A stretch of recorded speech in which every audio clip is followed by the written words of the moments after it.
दोस्तों नमस्कार, मेरा नाम प्रशांत है और आप देखना शुरू कर चुके हैं भारत एक सोच। दोस्तों, उत्तर प्रदेश के भीतर सुबह से लेकर के शाम तक एक गाना गाया जाता है।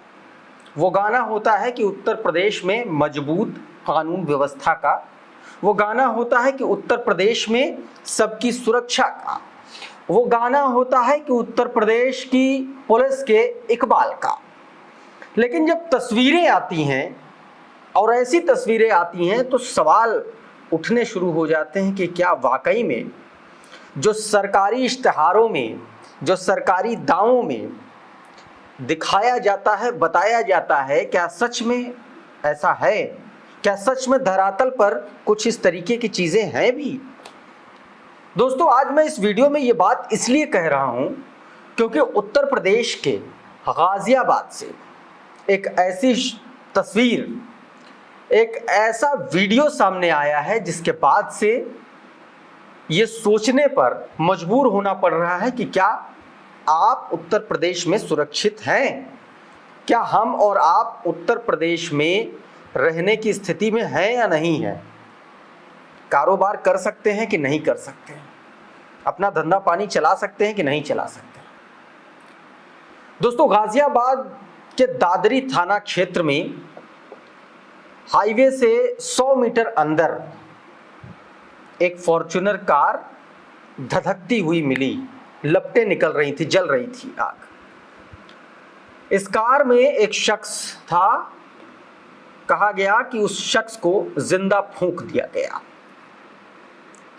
आप सोच सकते हैं कि 2024 उत्तर प्रदेश में, उस उत्तर प्रदेश में जहां कानून व्यवस्था का दम भरा जाता है, जिस कानून व्यवस्था के दम पर भारतीय जनता पार्टी की सरकार पिछले 2 बार से सत्ता में है, और वही कानून व्यवस्था, कबीलाई तस्वीरें उसी कानून व्यवस्था उसी राज्य में दिखाई पड़ रही हैं।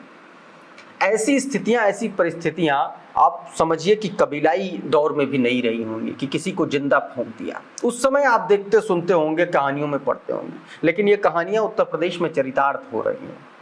गाजियाबाद में दादरी थाना क्षेत्र एक पड़ता है, दादरी थाना इलाके में एक फॉर्च्यूनर कार में आग लगा दी गई। कार जब जलने लगी तो स्थानीय लोग वहां पर पहुंचे। उन्होंने देखा कि उसमें, कार में एक शख्स बैठा हुआ और वो भी उस कार के साथ जिंदा जल रहा है।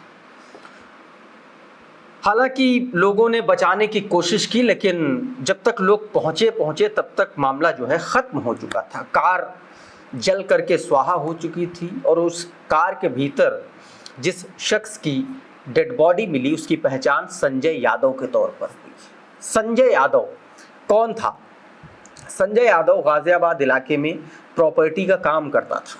संजय यादव प्रॉपर्टी डीलर था और उसकी लाश जिंदा, सोचिए, फॉर्च्यूनर कार में जिंदा जला दिया गया, उसको मर गया। अब साथियों, इस मामले में उसके जो परिजन हैं वो ये कह रहे हैं, उनका ये दावा है कि जेवरात का जो कुछ गहनों का विवाद चल रहा था उसी के सर्कल में, उसी के जानने वालों में, और उसी के चलते उन लोगों ने जो है संजय यादव को जिंदा फूंक दिया। हालांकि गाजियाबाद पुलिस ने 2 लोगों को हिरासत में लिया है, उनसे पूछताछ चल रही है। अब पूछताछ में क्या निकल करके सामने आएगा ये तो पुलिस वाले जाने, लेकिन एक बात तय है कि उत्तर प्रदेश में कानून व्यवस्था का इकबाल इसी जलती हुई कार की तरह हो गया है, खाक हो गया है साथियों। संजय यादव की मौत हो गई, संजय यादव को जिंदा जला दिया गया। अब इस मामले में समाजवादी पार्टी ने जोरदार हमला बोला है। समाजवादी पार्टी के नेता आईपी सिंह ने, समाजवादी पार्टी के राष्ट्रीय प्रवक्ता आईपी सिंह ने क्या कुछ कहा है, क्या कुछ लिखा है आपकी स्क्रीन पर। आईपी सिंह ने धू धू करके जलती हुई उस फॉर्च्यूनर कार का वीडियो पोस्ट करते हुए अपने ट्वीट में लिखा है कि नोएडा यूपी में बड़े प्रॉपर्टी डीलर श्री संजय यादव की हत्या करने के बाद उनकी लाश सहित फॉर्च्यूनर में आग लगा दी गई। इससे विभत्स घटना और क्या हो सकती है डीजीपी साहब? पुलिस और सरकार का इकबाल खत्म हो गया है और यूपी में नागरिक का जीवन सुरक्षित नहीं है। मुख्यमंत्री बटेंगे तो कटेंगे में व्यस्त हैं। और इसी के साथ वो डीजीपी और योगी आदित्यनाथ को अपनी ये बात, अपना ये बयान टैग करते हैं। साथियों, इसके अलावा समाजवादी पार्टी के प्रवक्ता मनोज यादव का क्या कुछ कहना है, ये भी सुन लीजिए, जरा ये भी देख लीजिए आपकी स्क्रीन पर। मनोज यादव लिखते हैं कि उत्तर प्रदेश के ग्रेटर नोएडा के दादरी इलाके में कल रात एक फॉर्च्यूनर जलती हुई मिली। इसके अंदर गाजियाबाद के प्रॉपर्टी डीलर संजय यादव की लाश मिली है। हत्या करके कार जलाने की आशंका है। ज्वेलरी के लेन देन में हत्या की बात सामने आ रही है। यही रामराज्य योगी आदित्यनाथ जी जिंदा इंसान को गाड़ी में जला दिया जाएगा। वो ये पूछ रहे हैं कि क्या यही रामराज्य है कि किसी एक जिंदा इंसान को गाड़ी में डाल करके उस गाड़ी को आग लगा दी जाए, उसको जिंदा फूंक दिया जाए। अब साथियों, इस मामले में समाजवादी पार्टी सक्रिय हो चुकी है।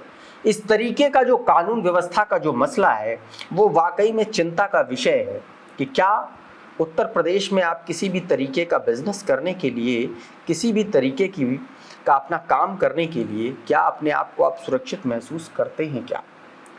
दोस्तों, याद कीजिए कि अखिलेश यादव ने बीते दिन एक प्रेस कॉन्फ्रेंस की थी और प्रेस कॉन्फ्रेंस में उन्होंने उत्तर प्रदेश पुलिस और उत्तर प्रदेश के प्रशासन पर गंभीर सवाल खड़े किए थे। याद कीजिए बहराइच का दंगा, जिसमें दैनिक भास्कर के स्टिंग ऑपरेशन में किस तरीके से दो दंगाई ये बात एक्सेप्ट करते हुए नजर आ रहे हैं कि पुलिस ने उनको 2 घंटे की छूट दी थी। याद कीजिए पिछले दिनों किस तरीके से पुलिस हिरासत में एक दलित युवक की मौत हो गई। याद कीजिए बिजनौर में पुलिस की पिटाई से किस तरीके से एक युवक की हत्या हो गई, एक युवक की मौत हो गई। आपको पता है कि नहीं पता है, लेकिन मैं बता देता हूं कि उत्तर प्रदेश कस्टोडियल डेथ के मामले में नंबर 1 है। अखिलेश यादव ने भी इस पर बीते दिन सवाल उठाया था, सुन लीजिए जरा। जो अनकॉन्स्टिट्यूशनल है, जो नियम के विरुद्ध है, जहां हत्या हुई है वहां वो जांच का विषय बनता है। सर, इसी पर अब नई एडवाइजरी आज जारी हुई है, पुलिस विभाग ने जारी की है कि जहां जहां भी एनकाउंटर्स होंगे वहां पर वीडियोग्राफी होगी, डॉक्टर्स के पैनल चेक करेंगे, वहां पर जाके फॉरेंसिक टीम जाएगी। इसको किस तरीके से? ये सब किसके अधिकारी होंगे? जब बीजेपी की नियति साफ नहीं है, आप न्याय कैसे दोगे? आपको डीजीपी का स्टेटमेंट नहीं सुनाई दे रहा कि पुलिस दबाव में है, तो डॉक्टर दबाव में नहीं होंगे। और आप जानते हो कैमरा क्या दिखाता है? भीड़ है नहीं, हाथ में 2 रिवॉल्वर। ये नया जमाना है। और सोचिए बिजनौर में जो कस्टोडियल डेथ हुई है, मतलब कितनी उम्र का लड़का था, कितनी उम्र का? 18 साल। बताइए, 18 साल के लड़के को मार के जान ले लिया। 4 पुलिस वाले जेल चले गए और पुलिस को जेल जाना पड़ रहा है। सोचिए किसके दबाव में पुलिस काम कर रही है आखिरकार। आप 18 साल के नौजवान की इतनी पिटाई कर रहे हैं कि उसकी जान चली जा रही है। और ये कस्टोडियल डेथ एक जगह नहीं हो रही है, पूरे उत्तर प्रदेश को इन्होंने कस्टोडियल डेथ में नंबर 1 बना दिया है। कस्टोडियल डेथ में नंबर 1 है, फेक इनकाउंटर से नंबर 1 है। और देखिए क्या है, कानून क्या कहता है, इनका संविधान क्या कहता है। अगर आपने एक यादव का इनकाउंटर कर दिया है, एनकाउंटर में हत्या कर दिया आपने, तो उसको बैलेंस करने के लिए हमें छतरी भी मारना पड़ेगा। बताइए ये कहां का कानून है?